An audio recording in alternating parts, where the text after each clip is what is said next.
नमस्कार, मैं हूं संदेश औलख शर्मा। पंजाब केसरी टीवी पर आप सभी का बहुत बहुत स्वागत है। हर दिन नए नए सर्वे होते हैं, हर दिन नई नई रिपोर्ट्स सामने आती हैं और रिपोर्ट्स में ऐसे खुलासे होते हैं, ऐसी बातें कही जाती हैं जो आपको हैरान कर देंगी।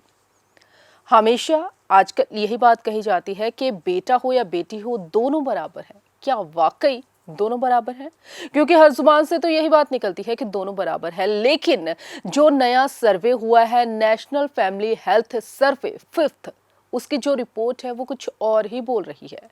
उसके मुताबिक हमारे देश में अभी भी 80% के करीब लोग ऐसे हैं जो चाहते हैं कि हमारे घर में बेटा ही हो, हमारे घर में बेटा जरूर हो। बेशक उनके घर में बेटियां हो, दो दो बेटियां हो, लेकिन फिर भी वो चाहते हैं कि हमारे घर में बेटा जरूर होना चाहिए। और आज की हमारी ये रिपोर्ट इसी पर आधारित है। रिपोर्ट में हम बताएंगे कि सर्वे में क्या कुछ कहा गया है, कितने फीसद लोग हैं जो चाहते हैं कि हमारे घर में बेटा ही हो, कितने प्रतिशत लोग हैं जो चाहते हैं कि बेटा बेटी दोनों हो, कितने लोग चाहते हैं कि सिर्फ बेटी हो और कितने लोग सिर्फ एक ही बच्चा चाहते हैं। नेशनल फैमिली हेल्थ सर्वे की जो ये रिपोर्ट है, ये जाननी आपके लिए बेहद जरूरी है।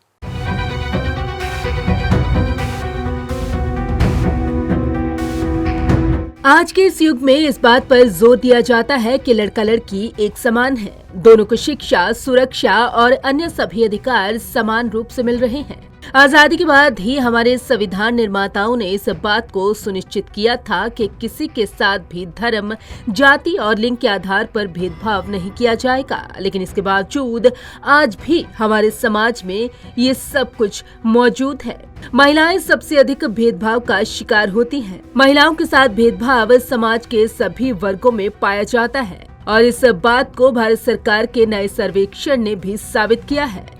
भारत सरकार के नए सर्वेक्षण नेशनल फैमिली हेल्थ सर्वे 5 के मुताबिक भारत में लिंग अनुपात में तो बढ़ोतरी हुई देखी गई है, लेकिन आज भी एक बड़ा तबका बेटे की चाहत रखता है।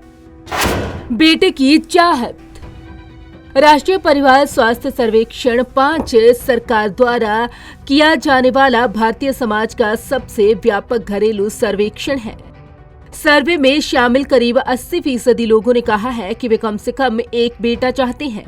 बेटे को प्राथमिकता के रूप में वंचित किया गया है और इसकी जड़ें पुराने विश्वासों में धसी हुई हैं। सोच आज भी ये है कि एक बेटा ही परिवार का नाम आगे लेकर जाएगा, बुढ़ापे में माँ बाप की देखभाल करेगा, जबकि बेटियों की शादी के बाद उन्होंने अपने ससुराल जाना होगा और दहेज भी उन्हें देना होगा।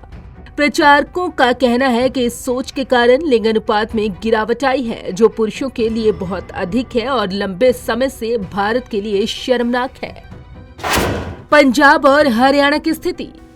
पंजाब में 2015-16 में 12.1% महिलाएं लड़कियों से ज्यादा लड़कों को चाहती थी, जबकि 2019-20 में यह संख्या घटकर 8.3% रह गई।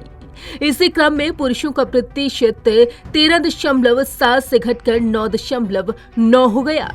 2015-16 में हरियाणा में 15.4% लोग थे जो अधिक लड़के चाहते थे, जो 2019-20 में घटकर 10.4% हो गए।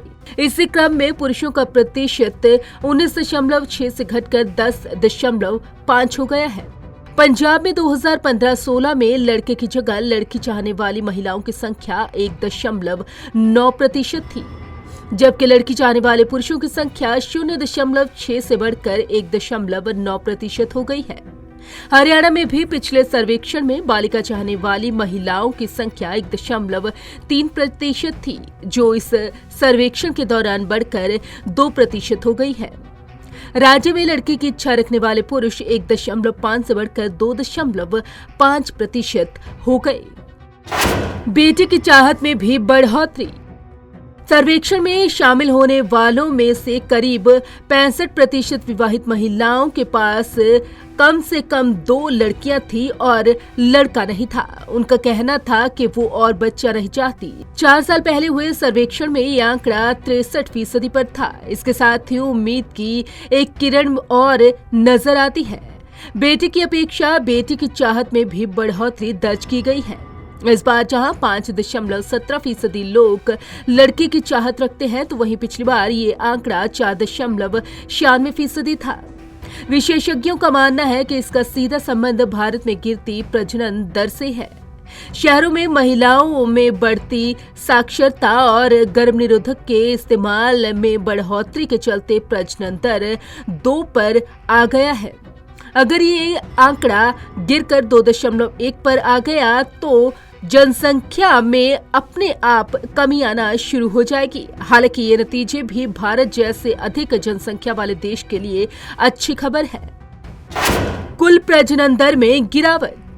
नेशनल फैमिली हेल्थ सर्वे 5 के ताजा आंकड़ों के अनुसार भारत में सभी धर्मों और जातीय समूहों में कुल प्रजनन दर में गिरावट आई है। सर्वेक्षण के अनुसार जहां नेशनल फैमिली हेल्थ सर्वे 4 जो 2015-16 में हुआ था, उसमें प्रजनन दर 2.2 थी। वहीं नेशनल फैमिली हेल्थ सर्वे 5 जो 2019-21 में हुआ, में ये घटकर 2.0 रह गई। विश्लेषकों के अनुसार कुल प्रजनन दर में कमी का मतलब है कि जोड़ों के औसतन 2 बच्चे हैं। परिवारों का आकार छोटा हो गया है। हालांकि इस परिवार को छोटा रखने के लिए उनके अपने सामाजिक और आर्थिक कारण हैं।